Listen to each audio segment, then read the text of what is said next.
July 20, 2026, Day 7 na po ng impeachment trial ni Vice President Sara Duterte. Magandang hapon, ako po si Pia Arcangel at samahan niyo po ang buong puwersa ng GMA News sa aming special coverage, The Vice President on Trial. At inaasahan po magpapatuloy ang pagtatanong ng mga senator judges sa prosekusyon at sa depensa ngayong araw ukol po sa hiling ng pagsabina sa tax at bank records ni Vice President Sara Duterte at ng kanyang mister. Yan po at iba pang mga updates sa Senado, hingin po natin sa ating kasamahan na si Sandra Aguinaldo. Sandra? Yes, Pia, tama ka nga, inaasahan yung pagpapatuloy ngayong araw ng pagtalakay kung isasabina ba o hindi yung tax and bank records si Vice President Sara Duterte at kanya pong mister na si Attorney Mans Carpio. Kung inyong matatandaan po ay nung Miyerkules, nagkaroon ng oral arguments kaugnay niyan at ngayon po ipagpapatuloy at inaasahan naman na maaaring magtanong yung mga senador kaugnay dito sa issue na ito at ngayong araw din ay inaasahan po na posibleng magbotohan yung mga senator judges kung papayagan ba yung kanilang pagsabina dito sa bank and tax records. Simple majority po ang kailangan dito na boto at dahil nga po 21 senators lamang yung regular na dumadalo ay inaasahan na sa boto 11 lamang ay maaari pong masabina itong mga bank at tax records ng Vice Presidente.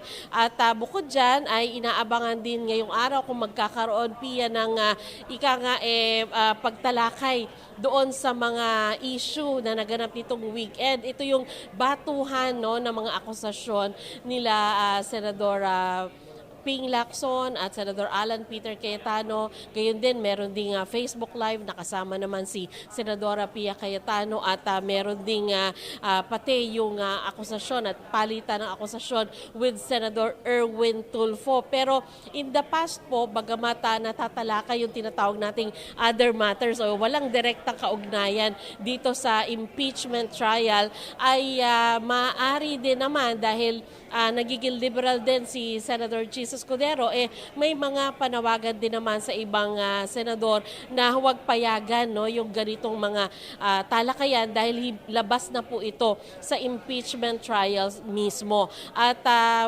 bukas po inaasahan naman Pia na isasalang yung witness na si NBI Chief Melvin Matibag at tatapusin na nga po yung pagtalakay dito sa Article 4 na grave threats at isusunod naman Pia after ni Matibag, isusunod na po yung Article 1 kaugnay naman po sa confidential fund. Pia?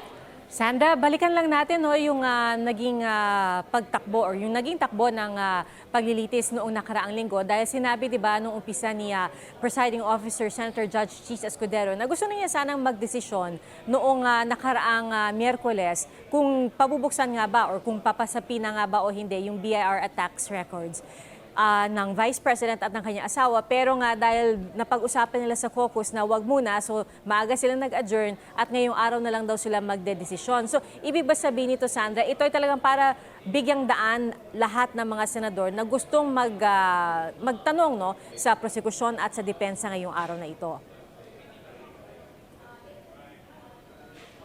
Yes, tama ka Pia, dahil daw doon sa naganap na caucus na yan, sinabi ng ilang mga senador na kailangan muna nilang pag-aralan talaga itong usapin na ito. So umasa tayo na nitong weekend, naging abala po ang senator judges para sa kanilang pag-aaral sa issue na to at yung pagtimbang nila kung ano ba yung kanilang magiging boto, kung isasapi na ba o hindi itong mga bank and tax records. Pia? O Sandra, gaya nga ng nabanggit mo, mula pa noon, habang nga naka-break atong impeachment court, naging mainit yung palitan ng mga akusasyon, palitan ng mga salita, particularly between Senator Alan Peter Cayetano and Senator Ping Lacson.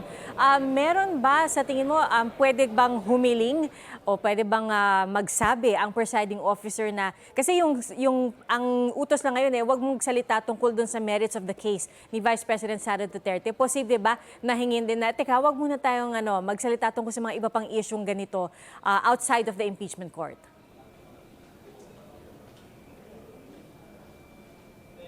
Yes, Pia, nung nagdaan nga na trial, ay meron ng panimula, no, si Senador Alan Peter Cayetano, kaugnay doon sa sinasabi na iniimbestigahan siya ng NBI.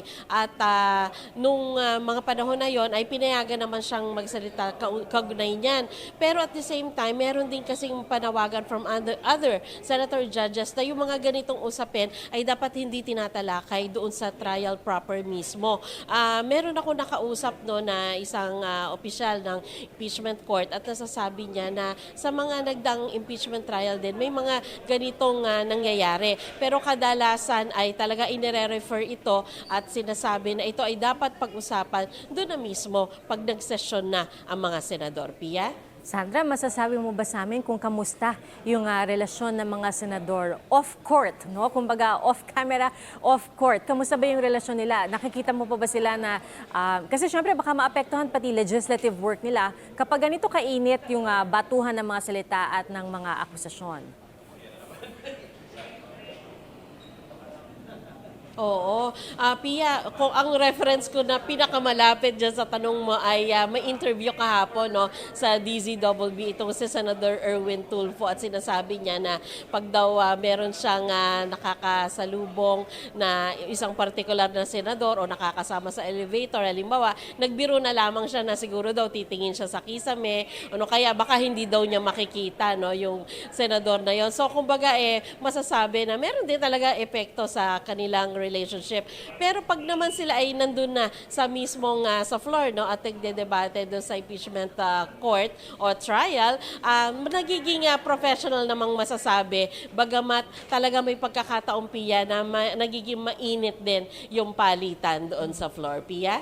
Well, Sandra, speaking of Senator Erwin Tulfo, isa siya sa mga nagsabi na bukas siya sa pagpapalit ng schedule ng impeachment trial na mula hapon ay gawin itong umaga. Meron ba tayong update sa kung magkakaroon nga ba ng pagbabago o hindi sa impeachment schedule?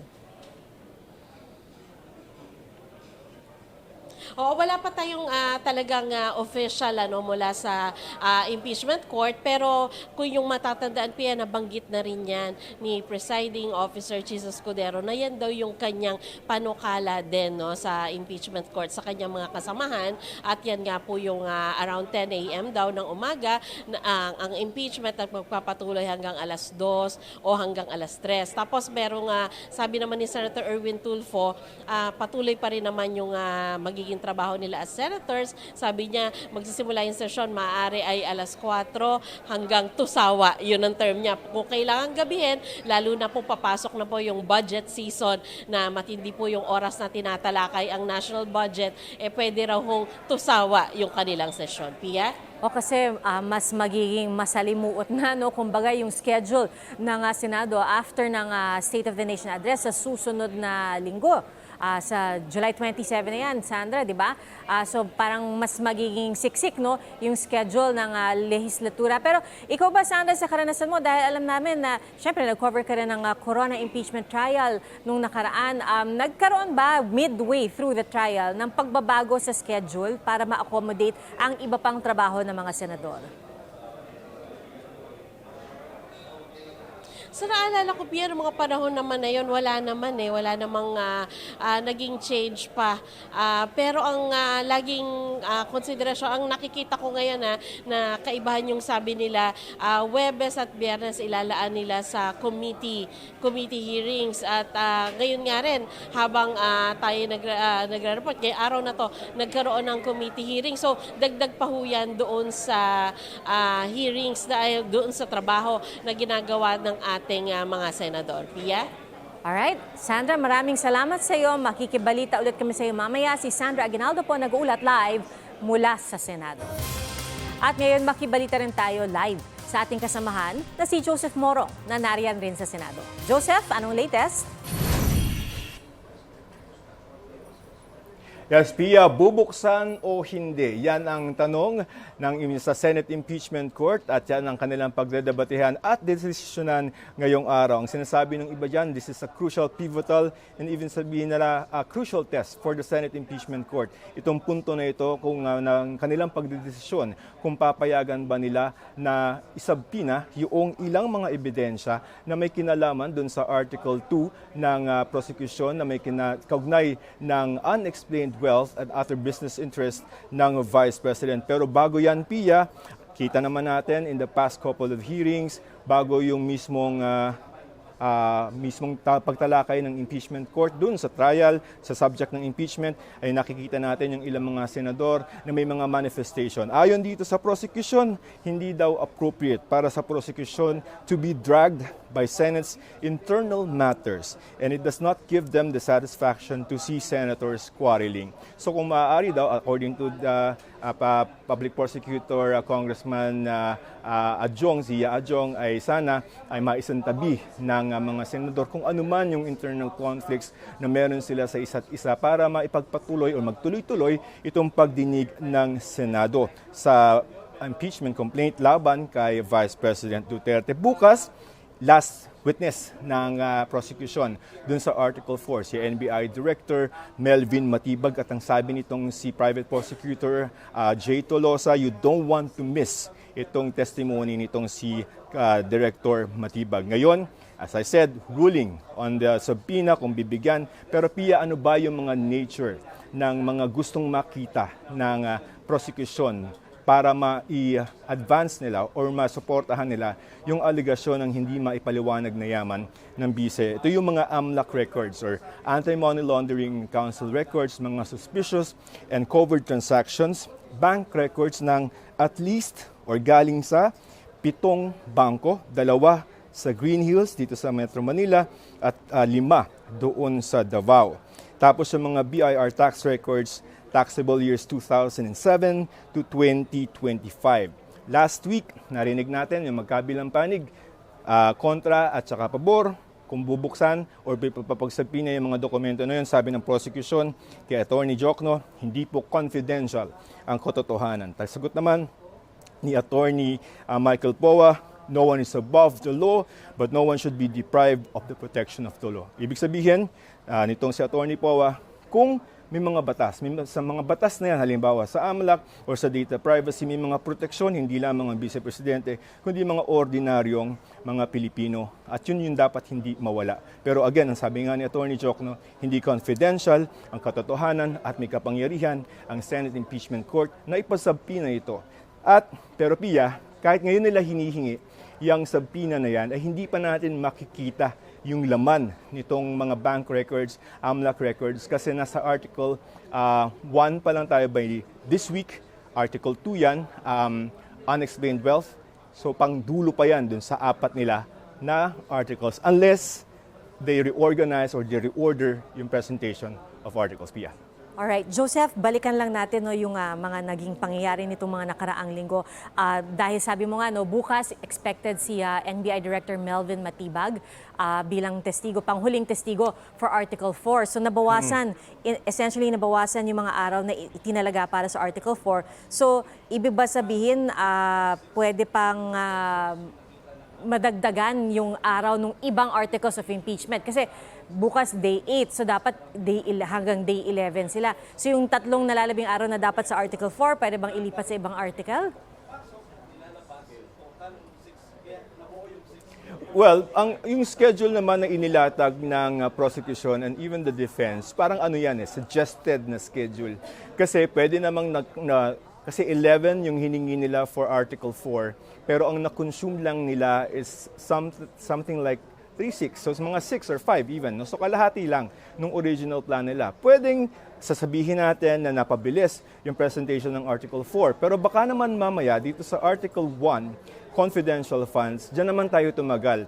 Kasi andyan na yung mga record ng mga bangko. In fact, pinasabpina yung 2 dating bank managers ng Land Bank of the Philippines kung saan galing yung mga confidential funds. Meaning, bottom line, Pia, baka kahit pasabihin na nakatipid tayo, so to speak, doon sa Article 4, ay dito tayo tumagal. Kasi Ang latag ng prosecution, 31, Pia, handa ka na, 31 trial dates for Article 1. This is the longest presentation ng prosecution kumpara dun sa 4 nila. If you compare it to the 3 other articles nila, Pia. Alright, at talagang ang diskusyon doon, we expect would be much more technical than what we have seen so far, Joseph. Kasi doon pa lang doon sa Article 4, napakasimple niyan, no? Testimony ng 2 taga-NBI na nagkaroon umano ng pagbabanta si Vice President Sara Duterte, pero nakita naman ng ating mga taong bayan na sa pagpapasok pa lang ng ebidensya na yan ay talagang naggigit-gitan yung prosecution at saka ang depensa.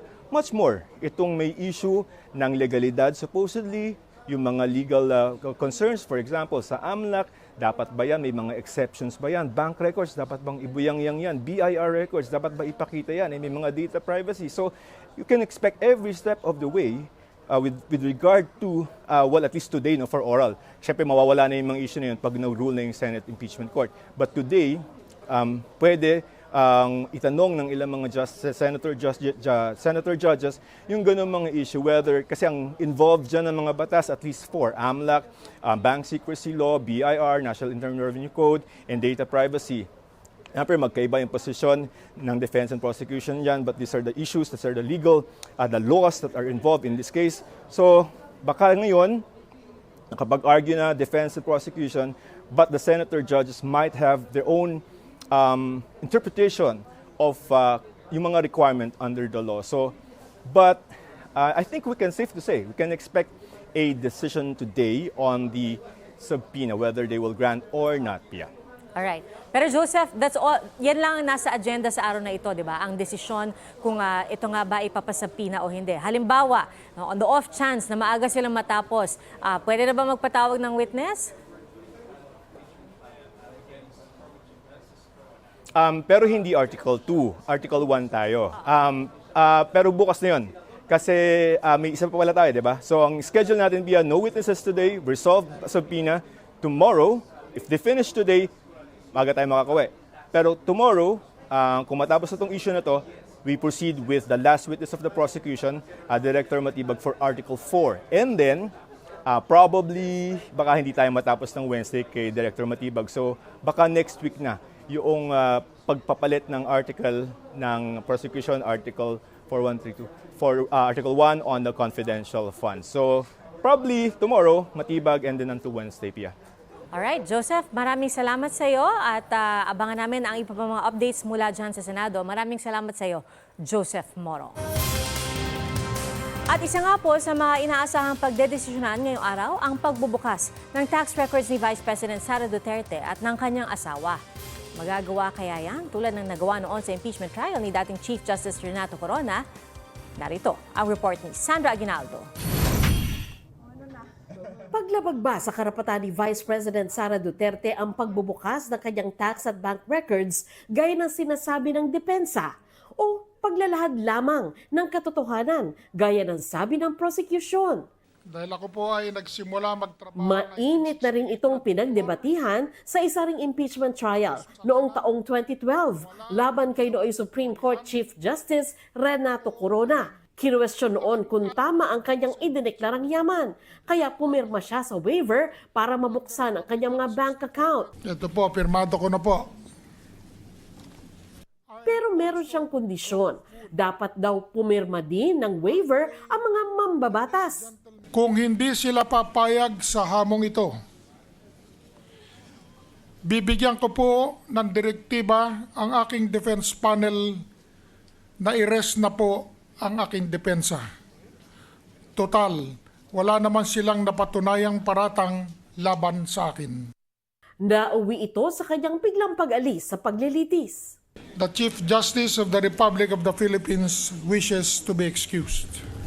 Pero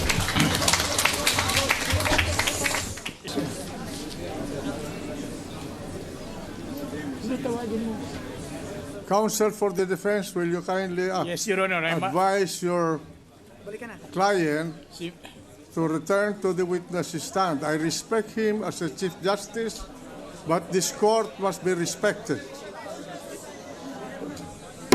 Quiet.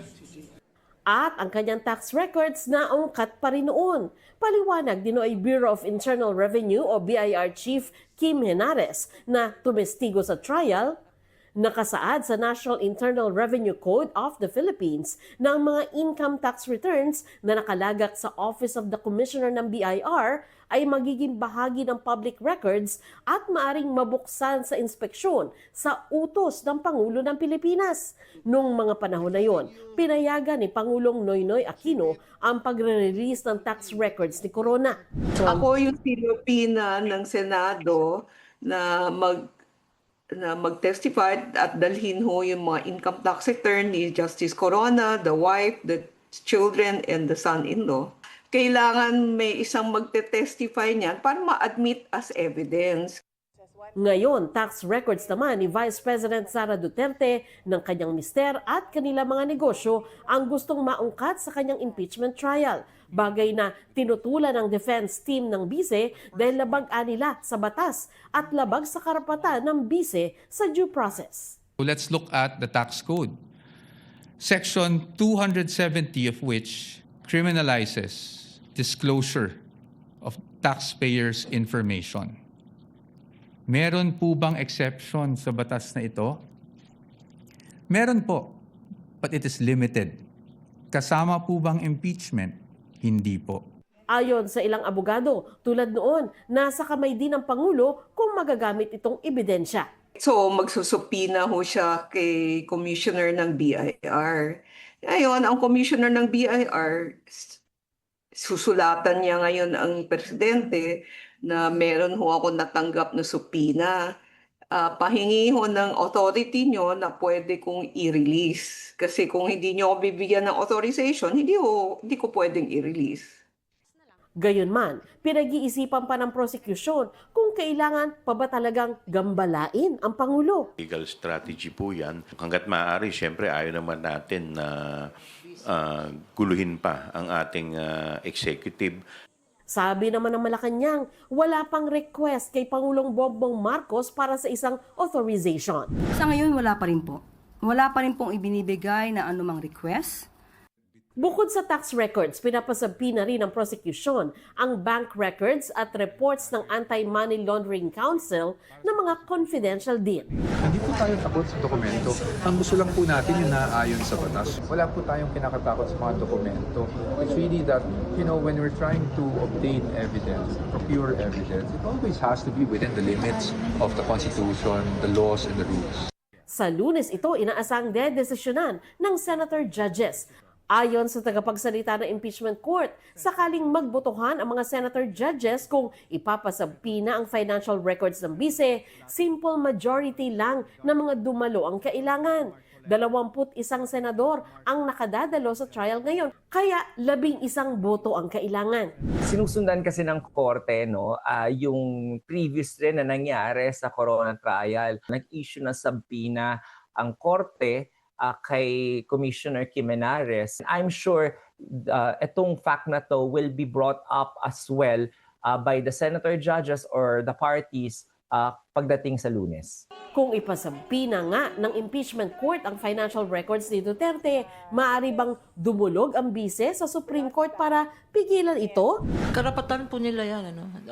Everybody has a right to question. It is the part of due process. They can of course question. We cannot predict how the Supreme Court decides. May nagsasabi na hindi pwede dahil sole power to try and decide on all matters about impeachment ang Senate as impeachment court. Meron naman school of thought na nagsasabi na parang pwede kapag maipakita na mayroong grave abuse of discretion. Sandra Aguinaldo nagbabalita para sa GMA News. At ngayon mga kapuso, makakasama po natin dito sa studio si Attorney Jose Judd Roy III.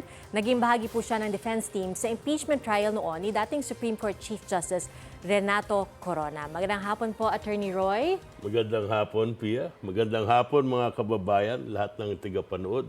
At sa mga hindi na nanagalog, good afternoon, people. Very broad ang ating expectations for today, Attorney.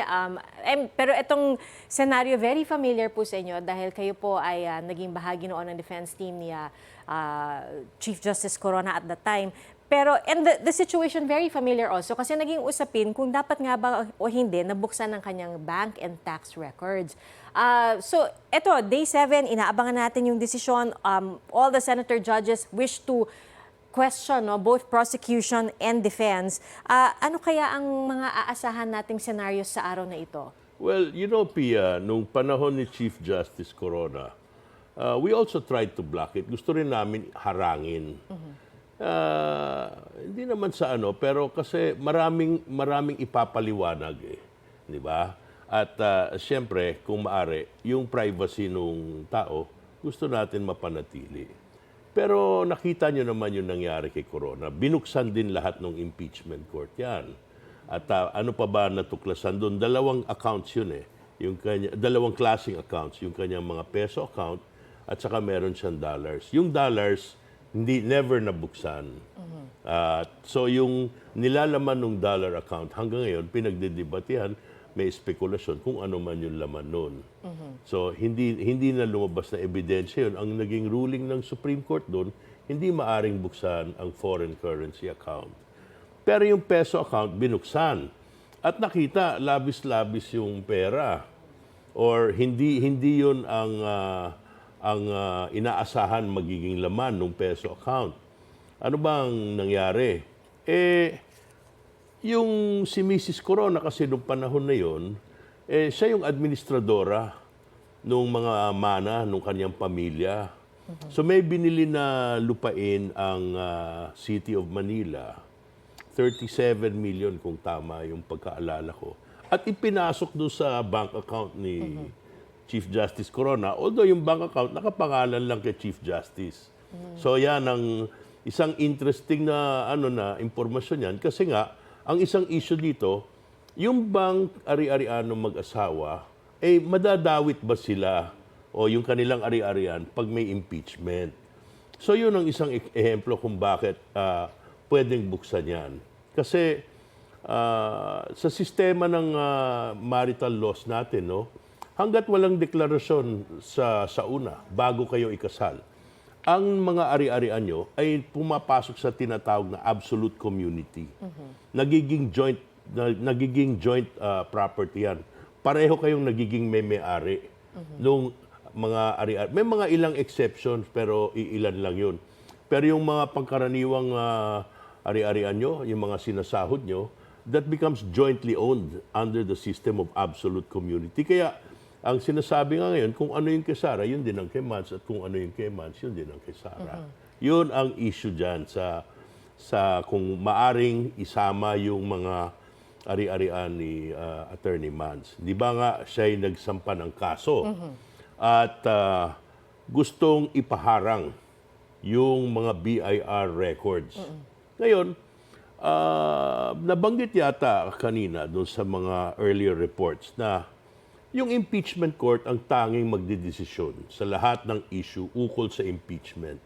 Bakit pa tayo lalayo? Bakit pa natin gagawing komplikado?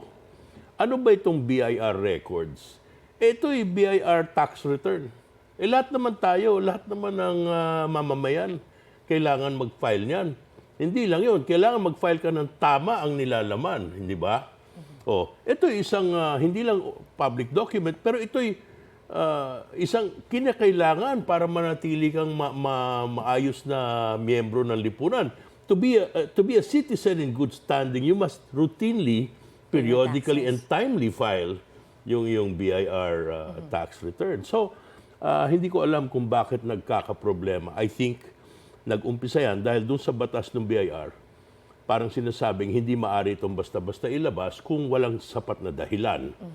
At ang problema yata, walang nakasulat doon na pwedeng buksan to pag impeachment. Pero siguro ito'y nakaligtaan lang, ayusin ng mga senador. Meron nagsasabi, kailangan kumuha tayo ng permiso sa Pangulo. Hindi na siguro. Kaya na ng impeachment court yan. Masyado ng komplikado yan. Ordinaryong dokumento lang yan. Yung tax return. Tama, hindi naman kailangan yan ipabunyag o pinamimigay para makita ng lahat. Pero sa lehitimong proseso katulad nito, bakit naman natin itatago? Nakita nyo naman doon sa nangyari kay Corona. Hindi ko nga alam kung magtatagal pa ba yung debate dito. Ituturo lang natin yung nangyari sa kaso ni Corona. Ano pang pag-aawayan natin? Alangan naman, iba yung palakad ngayon, iba yung palakad doon. Ano naman ang iimbentuhin mong dahilan para maging iba yung treatment, di ba? At saka, itong accountability dyan sa confidential funds na yan. Bakit mahalaga ito? Kasi nga ang tanong, unang-una, sino ba ang nakatanggap ng confidential funds? Di ba? Alam na ng lahat ng tao yan kung sino-sinong pangalan ang sinulat doon. At ang sinasabi nila noon, kasi yan mga intelligence na operation yan. Kaya hindi natin binubunyag yung pagkatao niyan, yung identity niyan. Kasi nga, baka malagay sila sa peligro. So, nililihim, kumbaga, yung pangalan. Tama, meron ngang konting ganong pagkakataon sa COA rules. Pero yan dapat, pag inusisa, nalalaman kung sino talaga.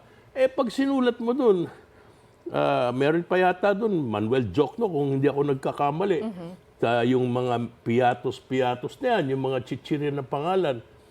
Iba na yun. Hindi na yun tapos nung tinatanong, nung sinusubukan i-check yung mga pangalan, hindi makita kung meron ganun mang klaseng tao. Kasi normally, nilalagay lang yung pangalan, pero yung mga detalye ng pagkatao nun, hindi sinasama doon. Unlike doon sa pangkaraniwang na pondo, no? So, marami yon. Isang problema yun, sino tumaga? Pangalawa, saan napunta yung pera? Kaya pinabubuksan niya ang kasi nung tinignan yung SALN, meron yata doon parang blanco yata or walang entry or something. Yes, hindi kompleto, di ba? So, syempre, ang gusto mong palabasin ng prosecution, itong 125 million or something, makikita natin yan sa bank accounts ng mag-asawa. Bukod, ang sinasabi nga nila, later on pa, iba pa yung ill-gotten wealth di ba? Billion na pinag-uusapan doon. So you can see, no, yung 125 million or something, no, madali lang ipasok doon sa billion. So the question is, Pia, pag hindi ba napatunayan na yung 125 billion binulsa o pinasok ng bank account, paano yun? Maabsuelto ba? Hindi pa rin Kasi kailangan dun mismo sa pamamalakad ng dokumento, kailangan naging maayos. Kasi may public trust ka pa rin, may obligasyon ka rin Pondo ng bayan yan Di ba? Dapat siguro maasahan ng taong bayan na pinag-iingatan natin yung pag-report, no? Pag-record. Oo, yung mga dokumento Elected para official lalo na. yes, para later on pag sinilip, maayos lahat. Pag niloko-loko mo na ganun, para mong kinikengko yung dokumento, magkakaproblema yan. Pwede kong balikan, attorney, yung sinabi po ninyo na kasi nga tax records. Kasi syempre ang understanding ng ordinaryong mamamayan, tax record, public record yan, official record yan, kasi nga isinusumiti sa BIR. Pero technically po ba, halimbawa, ako gusto kong masilip yung tax records ng ibang pribadong individual, pwede ko bang gawin yun dahil it's an official government record? Hindi basta-basta. May batas na nagbabawal ng yung sakaling curious ka lang, gusto mo lang malaman. So, sino ba mas mayaman sa amin? Wala, hindi maaari yun. Kung naalala mo nung araw, pinapublish pa nila yung top taxpayers. Yes, oo. Di ba? May award pa yun Oo, may mga tapos di ba, kung sino-sino lumalabas yung mga pan. Hindi ko alam kung ginagawa pa yun ngayon. Pero I think, hindi kasi ako qualified doon Pia. So, pero palagay ko yung iba, nagbibigay ng pahintulot yun para ilabas yung pangalan nila, etc. No? Hindi pinapayagan na kahit sinong pwede magtanong kasi nga magagamit yun sa pang-abuso ng privacy ng tao kahit na para usisain yung mga personal na informasyon, di ba? Sabi po kasi nila ngayon nung ilang mga nakausap rin namin na yung mga SALN ngayon, and I think this was done after the corona impeachment, may kaakibat na waiver yung bawat SALN na kung kakailanganin dapat pwedeng buksan pati yung sa spouse. Hindi ko nga alam, Pia, bakit ang tagal-tagal niyan di ba? Sinisikreta nila yung SALN, tapos pag upo nitong ombudsman, sabi niya, babaguhin daw niya yun. Parang ngayon, ang dami-dami pa ring diskusyon. Ako personally, hindi ko maintindihan. Pag pumasok ka sa public office, ilabas mo yung SALN mo. Dapat yung pinapakita mo kagad. Kung ayaw mong gawin yun, huwag kang pumasok sa gobyerno. Ilagay mo doon. Matagal na akong mayaman. Matagal na akong mahirap. Ang bilis-bilis kong yumaman mula nung maupo ako. Kung ano man yun. It should be part of the culture ng public service. Hindi ko malaman kung bakit hindi pa rin ginagawa. Ang daming humaharang. Ang humaharang yung mga opisyal din. Bakit nahihiya ba kayo doon sa dami o konti ng pera nyo? Huwag kayo dyan. Tsaka para linawin lang din natin, Attorney, akala kasi nung iba na ang SALN para lamang sa elected officials, but SALN is for any government official. Lahat. Government employee. Yes, may salary grade yan. Hindi ko na lang matandaan. Kung ano. At nung araw, nagpa-file din ako ng SALN nung ako'y may pwesto. Lahat yan, nagbibigay, yung asawa kasama talaga dyan. Ngayon, meron bang pagkakataon na hindi kasama yung asawa? Siyempre, pag kayo'y hiwalay, no?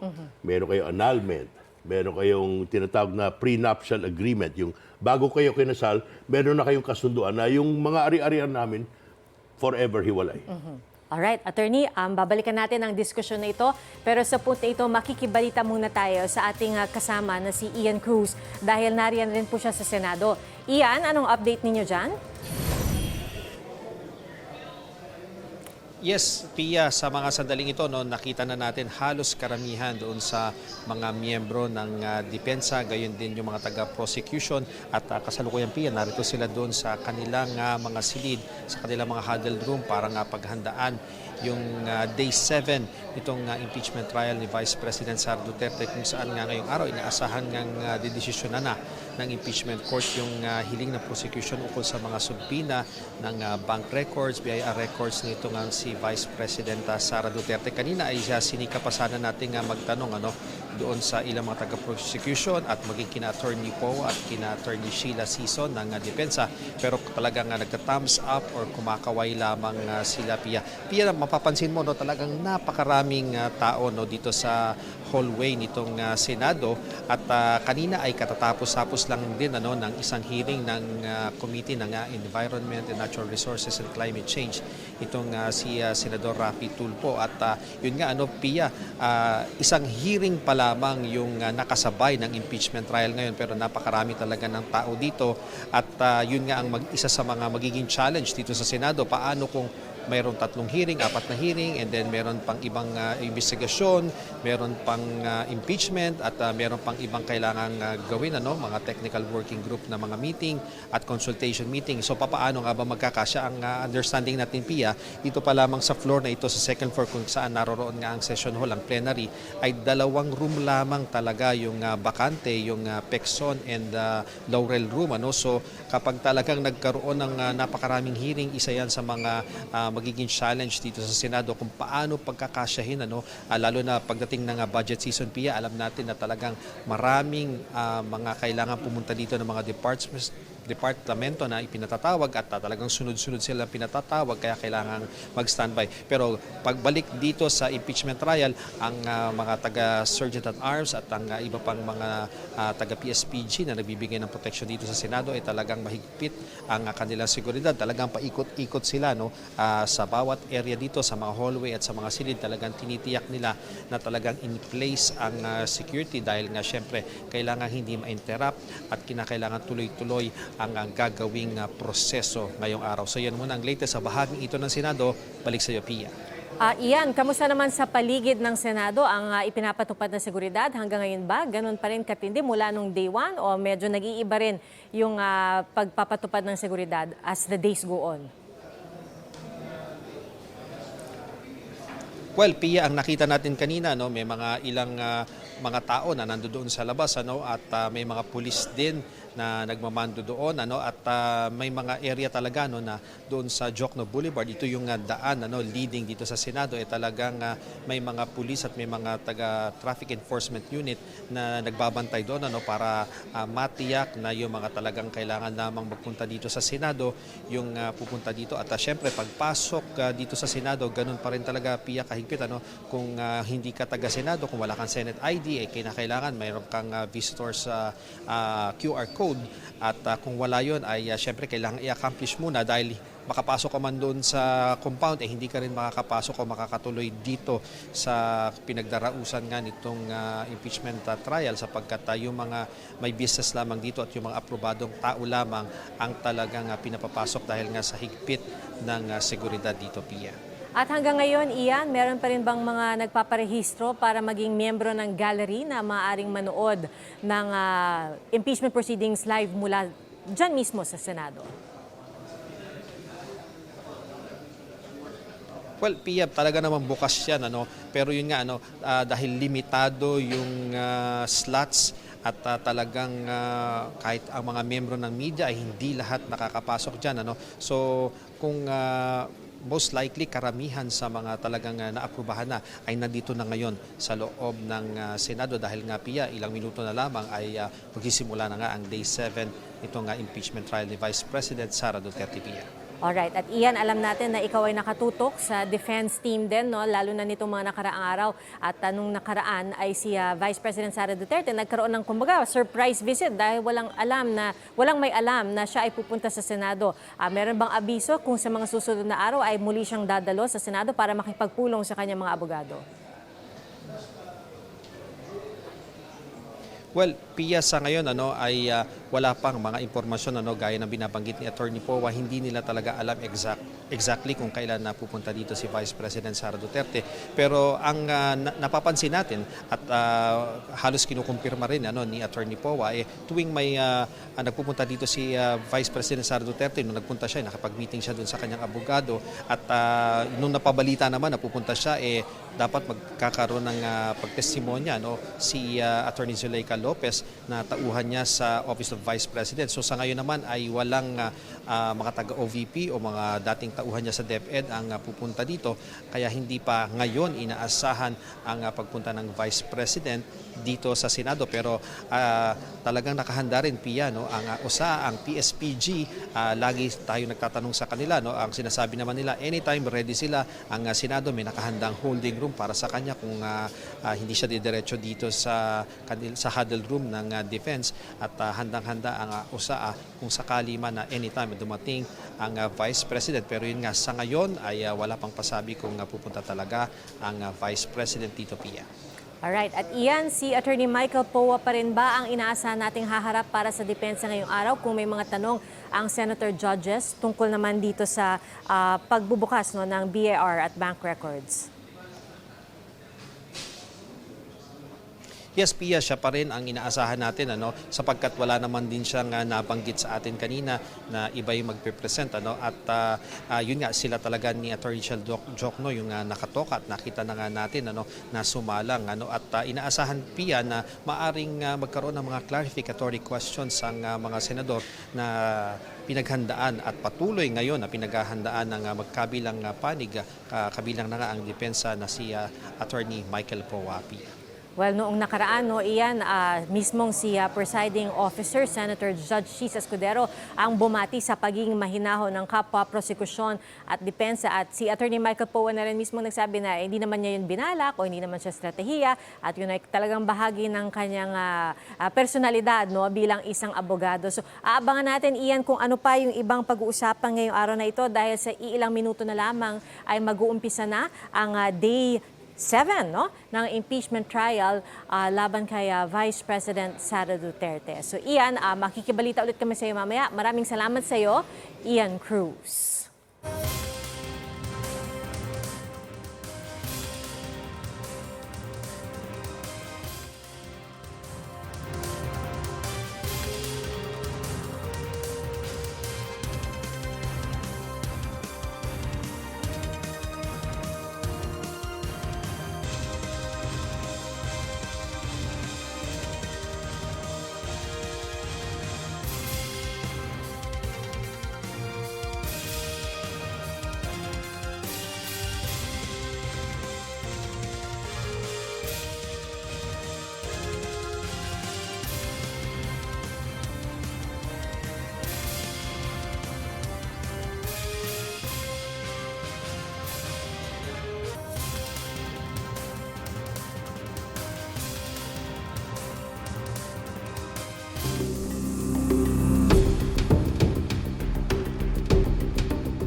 July 20, 2026, Day 7 na po ng impeachment trial ni Vice President Sara Duterte.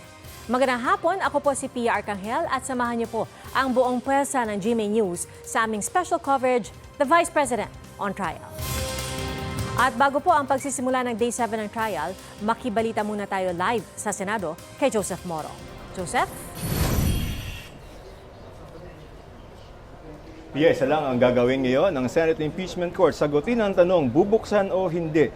Sasabina ba o hindi yung mga bank records, records ng Anti-Money Laundering Council at mga BIR records ni Vice President Sara Duterte at ng kanyang asawang si Atty. Mans Carpio. At ito ang yung mga bank records, Pia, according to the hearing nung I think July 8, 7 bangko yan. 2 sa Metro Manila at 5 sa Davao. Ang sinasabi last week ng prosecution, hindi po confidential ang katotohanan. Pero ang sabi ng depensa, totoo na this is about accountability pero hindi dapat nawawala yung proteksyon ng batas sa mga individual kung gagamitin yung batas na ngayon.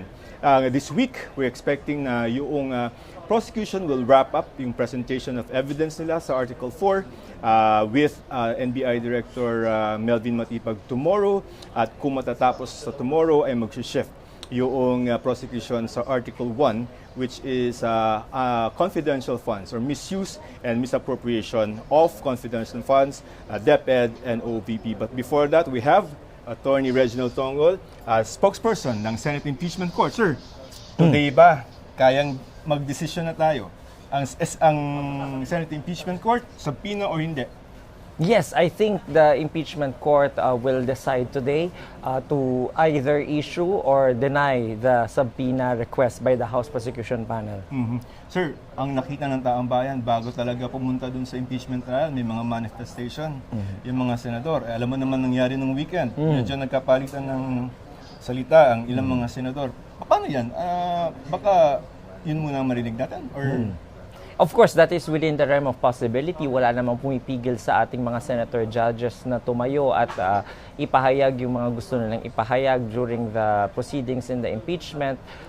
Kaya lang, syempre, ang titingnan natin dyan, how relevant would the manifestations or the questions or the clarifications would be doon sa matter at hand, which is the impeachment court.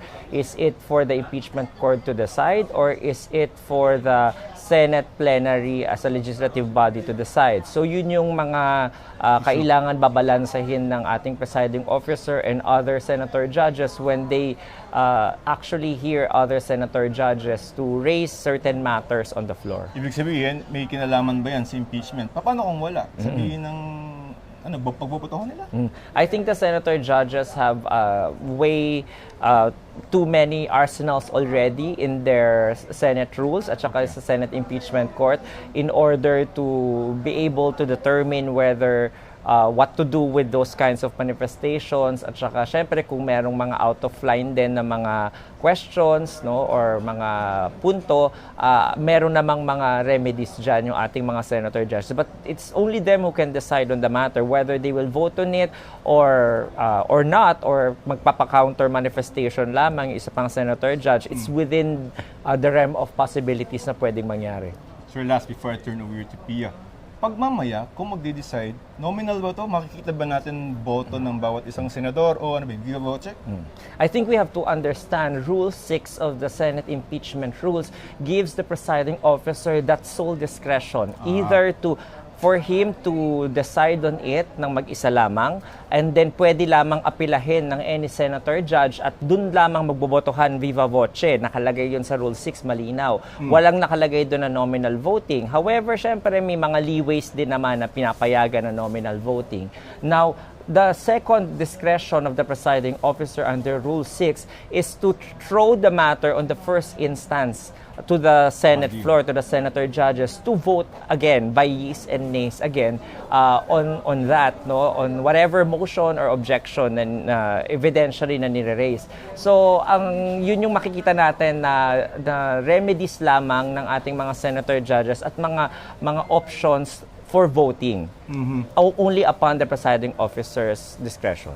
So, pwede pa rin naman na makita natin individual votes. Unless Correct. majority says, o sige, viva votes. Correct, na lang tama tayo." ka dyan. No? Of course, pwedeng may mag-move dyan no, na nominal voting tayo. May magsasabi naman na wag na, yes and nays lang ang nakalagay sa rules. Of Which course, one is yun yung better? mga pagtutunggalian ng mga utak ng ating mga senator judges. But I guess kung yung question whether which one is better, let's leave it to the wisdom of the senator judges. no? Yes, sila lang as a collegial body makakadetermine yan. Okay, Pia, Attorney Longgol is all yours again.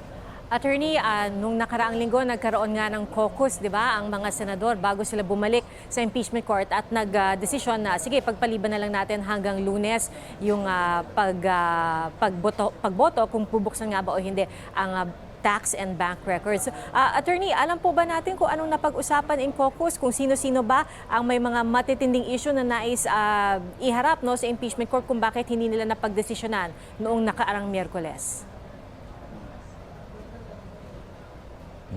I think yung caucus last week, no, medyo hindi tayo privy doon sa mga napag-usapan doon. The only matter na alam natin na napag-usapan doon is that most of the senator judges requested for additional time to study the matter at hand. At yun yung lahat halos sila consensus na payagan yung pag-move nung pagre-resolve ng request for subpoena from that time to today.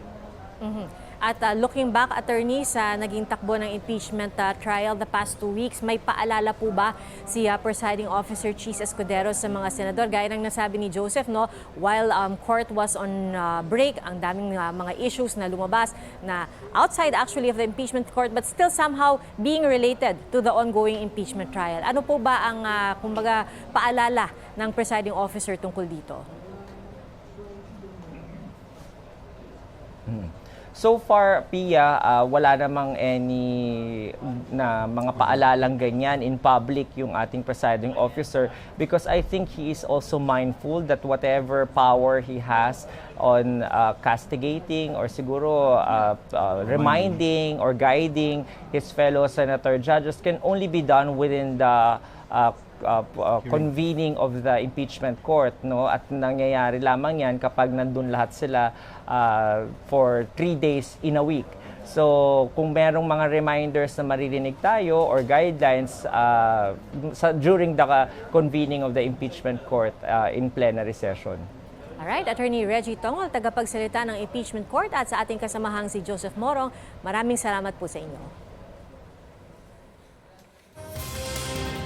At kasama po natin ngayon dito sa studio si Attorney Jose Judd Roy III na naging bahagi ng defense team sa impeachment trial ni dating Supreme Court Chief Justice Renato Corona. Attorney Roy, magandang hapon po. Hi, good afternoon, Pia. Magandang hapon sa inyong mga tagapanood. Well, Attorney Roy, noong nakaraang linggo, sabi ng prosecution, the truth is not confidential, so nangingibabaw ang katotohanan sa confidentiality laws. Pero ang sabi naman ng depensa, hindi natin pwedeng isang tabi ang mga karapatan ng isang individual sa kanyang privacy at confidentiality. Paano po ba titimbangin ang mga ito kapag pinag-usapan ng tax and bank records?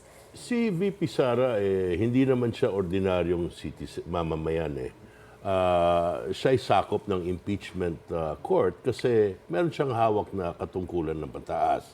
Sa ganitong mga sitwasyon, yung kanyang privacy ay hindi maaring gawing hadlang para sa pananagot.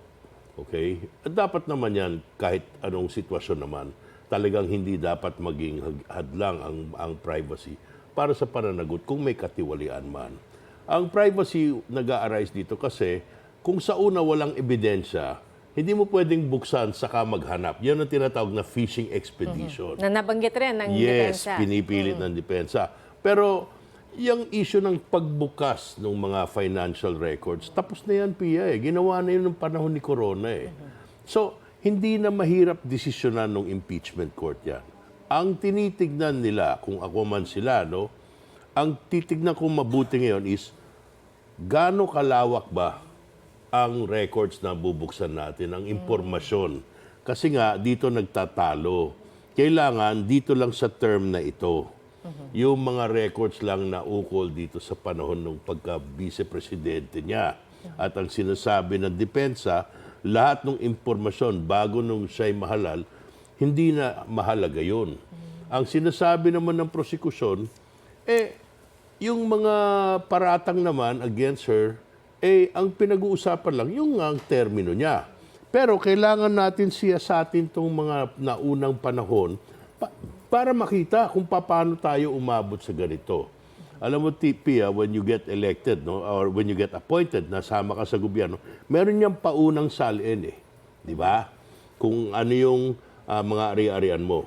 So, idideklara mo yan doon. Every year, mag-file ka ng bago kada taon. So, di magbabago yon, paakyat, pababa. Yang pauna na yon, importante yon. Kasi yun ang magiging parang baseline. Yeah, baseline salin, yung baseline properties mo. So, itong mga halimbawa, paakyat ng paakyat yung income mo. Habang ikay naging congressman o naging vice president, every year ang laki nung income mo, dinideklara mo doon. Pero yung kinikita mo, labis-labis tungkol doon, ukol doon sa pagkinumpara doon sa sweldo mo. Magkakaroon na ngayon ng question, di ba? So in fact, yung mga records mo bago ka naging opisyal, baka makatulong sa'yo. Kasi, nung araw pa ako kumikita ng ganyang kalaki. Tinan mo ito, nung araw pa, mabilis talaga ako yumaman. You see? So yung historical information na nagpo-prove ng pattern, kumbaga, na ipapakita kung ano yung talagang nakagawian na o yung talagang nangyayari dun sa mga ari-arian ng taong yun. Proof of pattern ang tawag dun. Hindi mo siya nililitis tungkol dyan sa mga naunang impormasyon na yan. Dito pa rin tayo pero kinukuha ito para magkaroon ng konteksto. Yan ang isang issue. Papayagan ba nung court na umatras tayo doon? Kasi syempre, papakita nung prosecution, nung araw naman walang kinikita. Nung umupo dito, biglang lumaki yung income, etc. Kasi ang sinasabi nga ng depensa, bakit isasama yung panahon ng vice mayor siya? Tama. Hindi pa naman impeachable office yun. For example, gaya nga ng sabi ko, kaya hinaharang ni Attorney Carpio yan. Bago naging public officer yung asawa niya, si VP Inday, baka yung practice niya bilang abogado, maganda. Pero nung nag-VP, biglang bumulusok yung income. Which is, maintindihan ko naman kung nangyari man yun. Siyempre, yung mga ibang kliyente gustong i-take advantage, no? O samantalahin. Hindi naman samantalahin, pero sayang naman yung pagkakataon na sikat na ang asawa niya ngayon at malaking maitutulong ng abogadong maraming kakilala, etc. Diba? So baka biglang bumulusok yung... Siyempre, nakakahiyang tignan kasi kahit man yun kinikita niya ng lehitimo, parang sinamantala niya yung pagkahalal. Mahirap i-explain yun, di ba? So, kaya nag-iingat yung depensa, lumalaban ng puspusian para hindi nabuksan yung mga dating records. Kanina po, attorney, na pag-usapan natin yung kahalagahan nung assets and liabilities and net worth, pati nung asawa, hindi lamang nung impeached official or the official who's being tried for impeachment. Pero we can discuss that and expound on that later on, attorney, kasi mag-uumpisa na po yung day 7 ng impeachment trial. Ito na po, papasok na po yung ating mga senador dito sa impeachment court. Muli, ang inaasahan natin today, ang pagbobotohan kung bubuksan ba o hindi, tax and bank records. All persons are commanded to keep silent under pain of penalty while the impeachment court is in session for the trial of Vice President Sara Zimmerman Duterte. The impeachment trial of Vice President Sara Zimmerman Duterte is hereby called to order. We shall be led in prayer by Senator Judge Risa Hontiveros. Sa ngalan ng Ama, ng Anak, ng Espiritu Santo. Amen. Ama naming Diyos, pinupuri ka namin, Panginoon ng langit at lupa, ang pinagmumula ng lahat ng karunungan, katotohanan at hustisya. Sa Ebanghelyo ngayong araw, ipinaalala sa atin ni Jesus na ang tunay na karunungan ay ipinagkakaloob sa mga may mapagpakumbabang puso. Sa pagpapatuloy ng mga pagdinig o paglilitis na ito, hinihiling namin ang iyong gabay. Pagkaloob niyo sa amin, ang mga senator judges, ng karunungan na matukoy ang katotohanan pagpapakumbaba na makinig ng may bukas na isip at lakas ng loob na gawin kung ano ang tama ayon sa aming konsyensya at ang rule of law. Palayain niyo kami sa pagmamayabang, prejudice, at lahat ng klaseng impluensya na maaaring magpalabo sa aming paghuhusga. Naway manaig ang katotohanan, katarungan, at ang kabutihang panlahat sa bawat desisyong aming gagawin. Naway ang inyong espiritu ay gumabay sa amin na maglingkod ng may integridad, katapatan, at pagmamalasakit. Laging sinasaisip na ang pinakamataas naming responsibilidad ay sa sambayan ng Pilipino at sa katotohanan. Hinihiling namin ang lahat ng ito sa pamamagitan ni Jesucristo. Amen. Sa ngalan ng Ama at ng Anak, ng Espiritu Santo. Amen.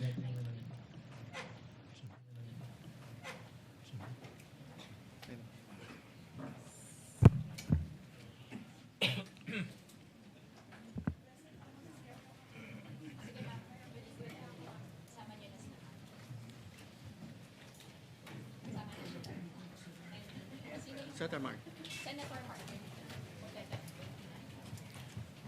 The clerk of court will now call the roll. Roll call of members. The Honorable Senator Judge Aquino, Senator Judge Cayetano Alan, Senator Judge Cayetano Pia, Senator Judge De La Rosa, Senator Judge Ejercito, Senator Judge Estrada, Senator Judge Go, Senator Judge Ontiveros, Senator Judge Lacson, Senator Judge Lapid, Senator Judge Legarda, Senator Judge Marcoleta, Senator Judge Marcos, Senator Judge Padilla, Senator Judge Pangilinan, Senator Judge Soto III, Senator Judge Tulfo Erwin, Senator Judge Tulfo Rafi, Senator Judge Villanueva, Senator Judge Villar Camille, Senator Judge Villar Mark, Senator Judge Zubiri, the presiding officer, Senator Judge Escudero, Senate President Gatchalian. With 20 senators present, the chair declares the presence of a quorum. In accordance with the rules of procedure on impeachment trials, the chair now recognizes the duly elected presiding officer to preside over the proceedings of the impeachment court. Thank you, Mr. Senate President. Before recognizing Senator Judge Padilla, Chair would first like to dispense with the journal. If there are no objections, we dispense with the reading of the journal of July 15, 2026 of the Senate sitting as an impeachment court and shall consider the same as approved. The clerk of court will please call the matter before the impeachment court. Case number 004-2026 in the matter of impeachment trial of Vice President Sara Zimmerman Duterte. Appearances for the parties. Appearances for the prosecution.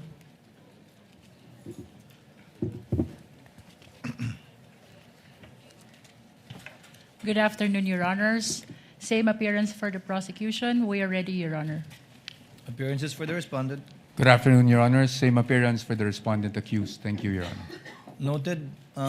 Senator Judge Padilla, sir, what is your pleasure? Maraming salamat po sa ating tagapamahalang hukom at sa atin pong Ginoong Pangulo.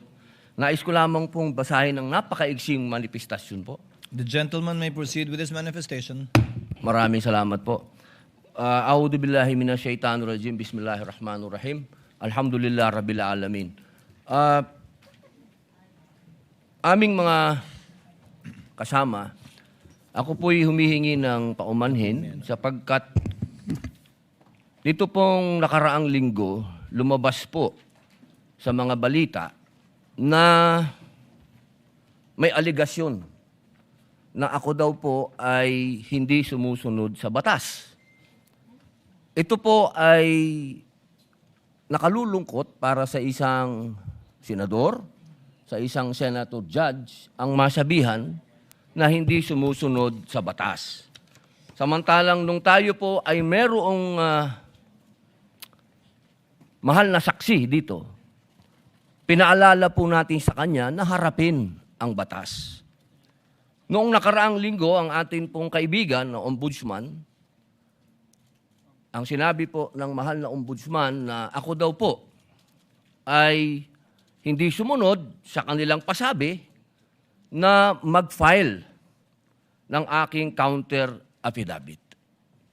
Nakakalungkot po ito sapagkat hindi po ito totoo. Inaamin ko po sa inyo kung ICC lang, hindi po talaga ako susunod. Hindi ako magpapasakop sa ICC. Pero dahil ginagalang ko po ang ombudsman, dahil siya po ay aking kaibigan na itinuturing, dahil nagkaroon na po kami ng napakahabang kwentuhan sa aking opisina nung siya po ay kalihim ng hustisya, nag-file po kami. Ito po, hawak ko po ang original. Dahil sa akin po, importante ang original. Ito po ang original, nakalagay po dito. Nag-file ako. Nakalulungkot po na pati ang media ay nakikisama sa ganitong klasing propaganda na ang isang senador ay hindi sumusunod sa batas. Isang senator judge. Ito po, maaari ko po kayong bigyan ng kopya, mga mahal kong kasama, para mapatunayan na hindi ko po kayo ilalagay sa kahihiyan. Ako po ay nag-submit ng aking counter affidavit. At ganun din po, humihiling din po ako sa aking mga kasama, lalong-lalo na po sa aking kaibigan, Ginoong Pangulo, na sa mga ganitong pagkakataon, hinihingi ko po na tulungan din po ninyo kami. Na maipaliwanag din po namin sa media na meron din po kaming mga pagkakataon na ipagtanggol din ang aming sarili at kami wag husgahan kaagad na kami hindi sumusunod sa batas. Yun lamang po, Ginoong Pangulo at tagapangulong hukom. Maraming salamat. Senators Erwin Tulfo, Senator Judge Alan Cayetano, thereafter Senator Judge Tito Soto are recognized. What is your pleasure, Senator Judge Erwin Tulfo? Mr. Presiding Officer, Senate President, ladies and gentlemen, this impeachment court was established to try the Vice President of the Republic. Ang punto ko po rito, kasi napapansin ko po ilang araw na nagagamit po natin ang impeachment court, ang oras po ng impeachment court sa pagpapaliwanag. Naintindihan ko po ang posisyon ng aking kaibigan, si Senador Robin Padilla, yung kanya pong frustrations. Pero gusto ko lang po sana ipaalala sa ating presiding officer, sa ating pong Senate President, at matanong, ano po ba ang ating ginagamit na rules ngayon? Pwede po ba yung mga problema po labas sa impeachment court na ito o labas sa kaso ng Vice President ay dadalhin natin dito? Di po ba ang korte na ito na itatag para po sana kay Vice President at kay Vice President lamang? Mga ebidensya, mga testimonya, mga pahayag patungkol lamang po sana sa impeachment ng Vice President. Kasi dito pong mga nagdaang araw, Mr. Presiding Officer, Senate President, mga kasama, napansin ko po na nagagamit ang oras po ng impeachment court sa pagtatanggol po ng mga nakaraang araw ng sarili ng ilan sa mga kasamahan natin sa mga akusasyon. This is not the right forum and the right venue and not the right time to explain your situation.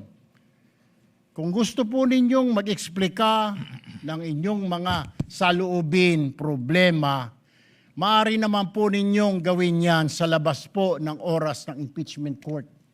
Maaari pong sa press conference, nandyan naman po ang Senate media. Anytime po, nandoon sila sa Senate briefing room, press briefing room. Maaari din po sa Facebook o sa YouTube magpaliwanag. Huwag po nating gamitin ang oras ng impeachment court sa pagpapaliwanag o sa pagtatanggol ng ating mga sarili simula pa po noong nakaraang linggo. Because the time we waste here to defend ourselves defend what we believe or what have you is an injustice to the Vice President. Yung oras po na ito dapat ilaan natin sa pakikinig sa depensa ng Vice Presidente, sa mga akusasyon laban sa Vice Presidente, hindi po pagdidepensa sa mga sarili natin kung tayo inaakusahan ng kung anong mga ahensya, kung tayo po ay may mga kaso, may mga investigasyon. This is not the right forum, Mr. Presiding Officer, Mr. President, Senate President. This is not the right place. This court was established, was created, the impeachment court, for the Vice President and Vice President only. This should be her time. This should be her forum, not our forum here na ilabas natin ang saloobin natin, mga sagot natin sa mga akusasyon, mga kaso laban sa atin. And this is not also the time, Mr. President, Mr. Presiding Officer, na hanapin yung mga kasama nating nawawala, nakakulong, dapat po doon sa Senado natin, sa sesyon natin, and not here in this court, Mr. Presiding Officer, Mr. Senate President. Kaya pakiusap ko lamang po sana sa ating mahal na Presiding Officer and Senate President, let us follow the rules. May rules ho tayo. Kung hindi naman ho patungkol sa Vice President na sasabihin natin, hindi naman po patungkol sa depensa o prosekusyon ng Vice Presidente natin, then wag na ho natin payagan na magsalita pa po dito because nasasayang. Because every minute, every hour that we waste away from the defense or from the prosecution of the case of the Vice President, it is injustice. It is called injustice to the Vice President, to her family, yung anguish, yung kanyang sama ng loob, yung oras na nakabinbin ang kaso na ito. Let us do this impeachment trial as quickly as possible. If we have to clear the Vice President, then let's clear her. If we have to prosecute, then prosecute her with the evidence kung meron. Not waste our time kung ano-anong sinasabi natin dito to protect ourselves, to defend ourselves. This is not the right forum, Mr. Presiding Officer. Kindly wind up, Mr. Senator Senate President. Judge Erwin Tulfo. This is not the right forum for us to defend ourselves. Bring it somewhere else. Bring it to the press. Bring it to the social media, but not here. Thank you, Mr. President. The remarks of the gentleman are noted. Earlier, Senator Judge Alan asked to be recognized. Are you yielding in favor of Senator Judge Padilla? And thereafter, Senator Judge Soto. Thereafter, Senator Judge Thank you, Padilla, Mr. before the Presiding chair Officer. makes a ruling on the matter. Yes, Senator Judge Alan Cayetano is recognized. Thank you. I'm happy. You may proceed, sir. I'm happy I finally heard Senator Judge Erwin Tulfo is concerned about the justice or injustice to Vice President Sara. That's good news.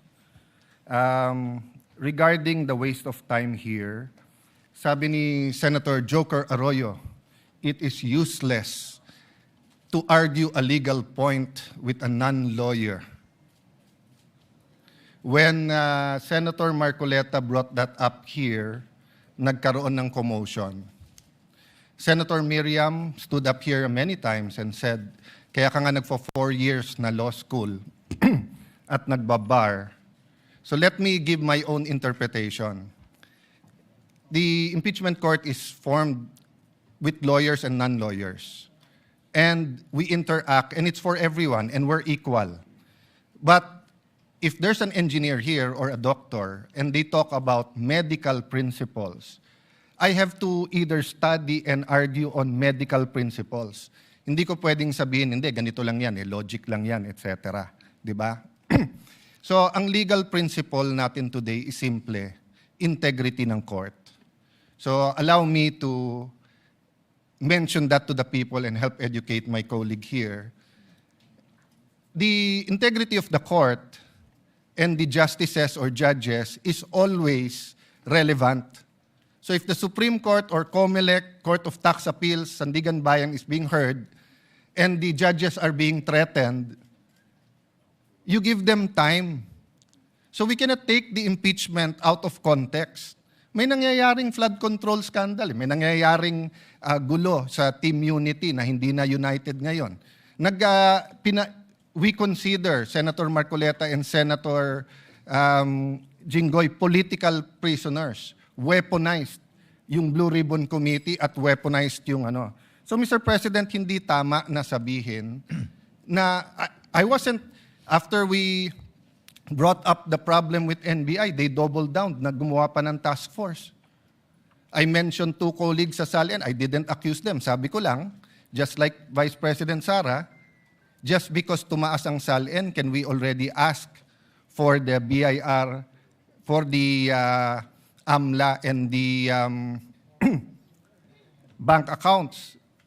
So sabi ko, yan ang i-discuss namin sa Monday. Nag-react na, nag-accuse. I did not take up your accusations here today. Si Secretary Vince Dizon, 3 beses na nag-verify sa Taguig. Sinabi na 3 beses na walang ghost. Ngayon, i-verify ulit. I wasn't going to bring that up, but then i-question ninyo si Senator Padilla. It was all over the news na hindi niya inintindi or he snubbed the ombudsman. I was going to stand up before Senator Erwin stood up just to say, may registered mail. So nung una pa lang, 5 minutes si Senator Tulfo. So I'll take the 5 minutes also if you don't mind. The gentleman may proceed Yes. and kindly be mindful of the time. Yes, I will now. So I'm just saying, Senator Padilla just stood up to say, sumusunod siya sa batas. Tapos, kaya humaba to dahil nga hindi importante ata dito yung integrity ng judge. Lastly, kaya sinabi kong it's useless to argue a legal point. Ilang beses ko na narinig dito. It's our job to clear or prosecute the Vice President. Hindi po. It's our job to try and to decide. It's the prosecution's job to try to prosecute, and it's the defense job to convince us na wala. Our job is to try and to decide. And when you decide, you acquit or you convict. Why is that important? These are legal terms. Hindi pwedeng yung nanonood na law student ngayon sasabihin, trabaho pala ng judge to clear or to prosecute. Thank you, Mr. Presiding Officer, Mr. Senate President. Thank you, Senator Judge Alan Cayetano. His remarks are noted. Senator Judge Soto, thereafter, Senator Judge Padilla, thereafter, the presiding officer shall make a ruling. You may proceed, sir. You have 2 minutes. Yeah, thank you, Mr. President, the presiding officer. I do not have 4 years of law, but I have 29 years of lawmaking. And I move that the manifestations of that we have heard be referred to the Senate proper. We will act on it at the proper time, Your Honor. Thank you. Your remarks are noted. Senator Judge Padilla is recognized. You may proceed, sir. You have 2 minutes. Maraming salamat po, aming tagapamahalang hukom. Ito pong kasuotan natin sa mga oras na ito, hindi lamang po ito nire-represent ang impeachment ng ating pangalawang Pangulo. Ang nire-represent po nito ay ating karapatan bilang mga Pilipino at unang-una na ang due process. Ito po yun ang ibig sabihin. Kaya ikaw ay pangalawang Pangulo, ikaw ang Pangulo, ikaw ay Senator Judge, ikaw ay magsasaka, ikaw ay mangingisda, kailangan may due process. Yung pong nangyari sa akin, na ako po ay nahusgahan na kaagad, bilang Senator Judge, ang pinaglalaban po natin, integridad ng korte na ito at ng mga Senator Judge. Kaya sana po wag nating kalimutan na ang bawat Pilipino ay may karapatan, lalong-lalo na sa usapin na ikaw, ako, sa oras na ito, ay Senator Judge. Yun lamang po, napakaiksi lang.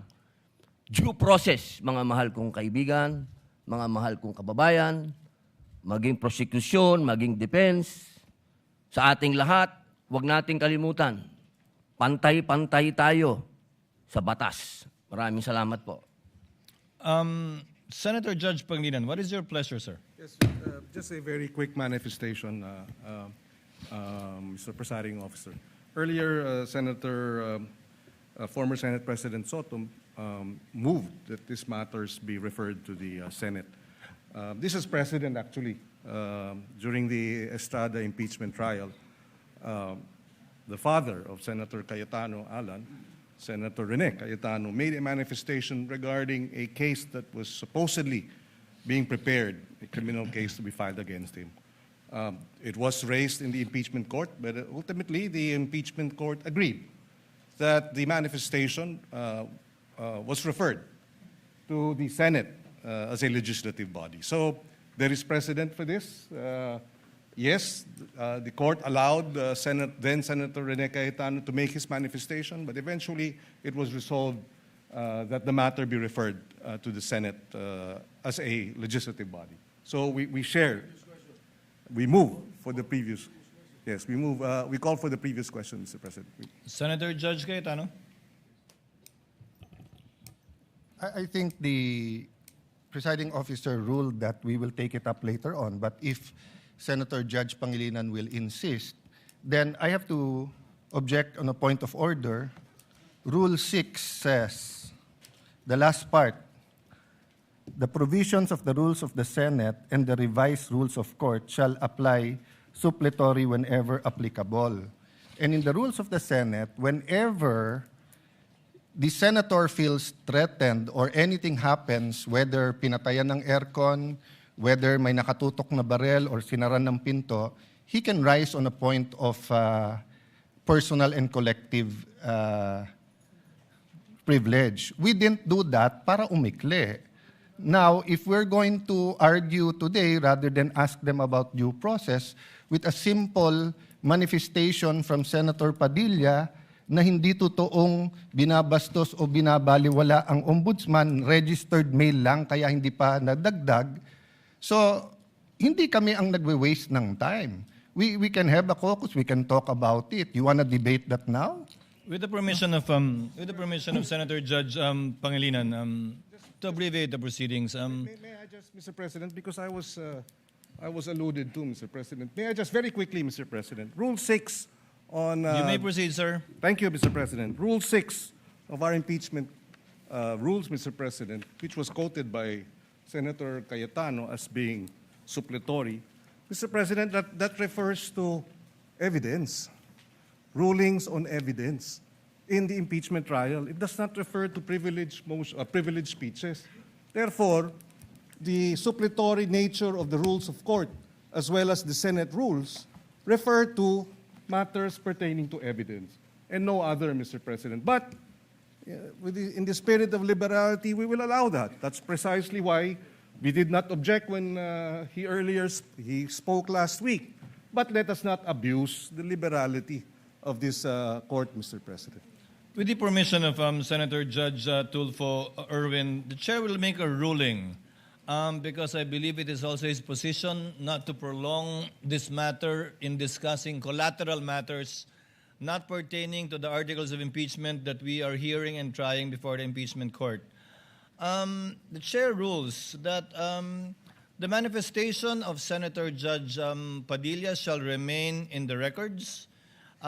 We cite as a precedent to the precedent mentioned by Senator Judge Pangilinan, where the speech of the late former Senator Rene Cayetano was not expunged from the record, but referred to the Senate as a legislative body where it may be taken up. I ask the indulgence of the parties to this case. Wala po kasi kaming session. Ito lang po ang pagkakataong nakakapagsalita at nagkikita-kita kami habang recess kami. Pero umaasa ako, within hearing distance of my colleagues, na kapag nag-resume na po ang Senado sa susunod na linggo matapos ang sona ng Pangulo, may pagkakataon na po ang bawat miyembro ng Senado bilang senador, hindi bilang senator judge, na mailabas yung mga hinaing o anumang nais nilang sabihin kaugnay sa anumang nagaganap o nangyayaring hindi tama sa kanila o ginagawa laban sa kanila. And that, I think, is the proper forum for us to ventilate, discuss, look into, and if necessary, investigate the allegations and their accusations against senator judges in their capacity likewise as senators. So ordered. What is the pleasure of Senator Judge? I will just manifest, I correct myself, it was stamped, not registered mail. And since I agree with the ruling, I will not anymore argue the other rule that correlates with Rule 6. Thank you. Thank you, sir. Noted that it was stamped. The Senate President, thereafter, Senator Judge Erwin Tulfo. Thank you, Mr. Presiding Officer. Hopefully, we can move on after the manifestations of the two gentlemen.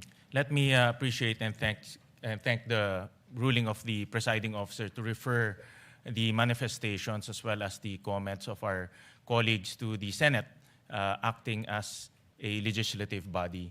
8 days na lang po ay magko-convene na ang Senate at doon rin ho natin pag-uusapan itong mga mahalagang bagay na pag-usapan ho natin ngayon. At kanina po ay narinig ko po yung komento ng ating kasamaan si Senator Romy Padilla at ito po yung mga bagay na dapat rin po nating talakayin pag nagbukas na po ang Senado in 1 week's time. So with the indulgence of our colleagues, importante ho yung oras ng trial sa mga darating na panahon. Nasabi ko nga nung mga ilang araw na mahaba pa yung ating dadaanan. Ito ay 7th day pa lang out of the 102 days na dadaanan ho natin. Kaya bawat oras, bawat segundo ay napakahalaga. At nagpapasalamat po ako sa ating mga kasamahan dahil po sa kanilang masusing pag-participate ho dito sa ating impeachment. Pero dadating rin po tayo doon sa pagtatalakay nitong mahalagang issue pagbukas po ng Senado. Maraming salamat, Mr. Presiding Officer. Senator Judge Erwin Tulfo, briefly, sir, so that we can proceed to the matter on hand. Very quickly, Mr. Presiding Officer, can we start now, sir? I was about to, sir. Thank you, sir. We wasted 26 minutes for nothing. Thank you po.